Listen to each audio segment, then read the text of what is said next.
不要把香蕉放进电冰箱。读完这篇文章，你将会对香蕉有另外一种看法。香蕉含有3种天然糖分：蔗糖、果糖和葡萄糖，再加上纤维质。香蕉可及时提升人的功能。研究显示，2条香蕉可以提供足够能量维持90分钟剧烈的运动。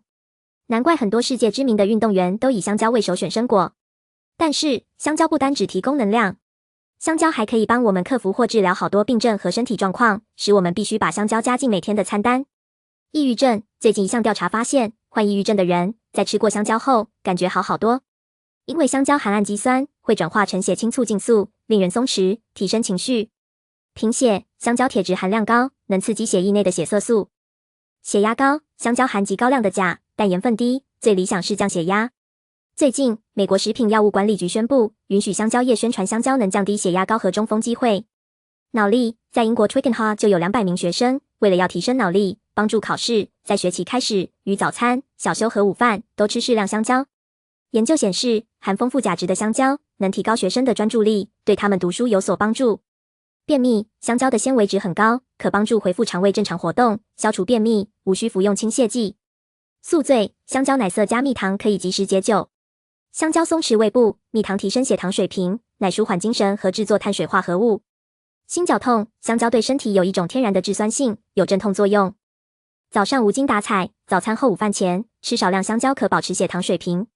蚊叮虫咬，用香蕉皮内部轻擦患处，可退肿消炎。紧张，香蕉的维生素 B 含量高，可帮助舒缓神经系统。超重，奥地利心理学学校研究发现，工作压力大，使员工会不断进食巧克力和薯片去舒缓情绪。研究员对5000名医院的病人做研究，发体型肥胖的，通常都是司职压力非常大的工作。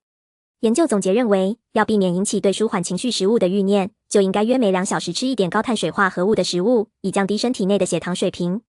胃溃疡，香蕉是调理肠胃失调的食方，因为香蕉有着柔软的纤维而且柔滑。对于长期患者来说，香蕉是唯一可以进食的胃煮熟食物，而不会有不良反应。香蕉还可以中和胃酸和减少疼痛。体温控制，在不同国家、地区和文化中，都有把香蕉作为一种降温的果物，可以用作降低心的热度。在泰国，孕妇为了使婴儿出生时有较为凉快的环境，临盘时就会吃香蕉。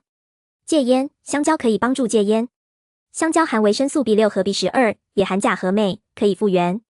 戒烟者因为没有了尼古丁刺激的影响。压力，香蕉所含的钾可以调节心跳，使之正常化，从而将氧气顺利送到大脑。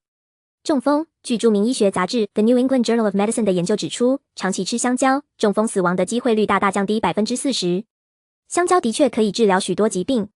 如果跟苹果比较，香蕉多4倍蛋白质，多2倍碳水化合物，多3倍磷脂，多5倍维生素 A 和铁质，多2倍其他维生素和矿物质。香蕉也含丰富的钾，是最有益的食物。所以，应该把那句老句子改为：1日1香蕉，医生远离我。P.S. 猴子经常都情绪高涨和开心，应该是吃得多香蕉的原因。还有，想皮鞋洁亮如新，尝试用香蕉皮的里面直接擦到皮鞋，然后用前部擦净，效果力见。真神奇的生果！香蕉缓解眼睛干涩，避免其过早衰老。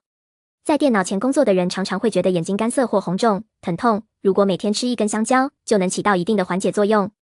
这是台湾番薯藤健康网站的一篇文章日前告诉读者的。文章中指出，香蕉保护眼睛的功能首先和其中含量丰富的钾有关。人体摄入盐分过多，会导致细胞中存留大量的水分，引起眼睛红肿。香蕉中的钾可以帮助人体排出这些多余的盐分，让身体达到钾钠平衡，缓解眼睛的不适症状。此外，香蕉中含有大量的胡萝素。当人体缺乏这种物质时，眼睛就会变得疼痛、干涩、眼珠无光、失水少神。多吃香蕉不仅可减轻这些症状，还可在一定程度上缓解眼睛疲劳，避免其过早衰老。生活在台湾真的好棒。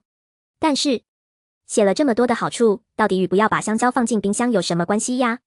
轻声，轻声，轻声，轻声，轻声，就是叫你把香蕉都吃光，而不要放入冰箱冷藏。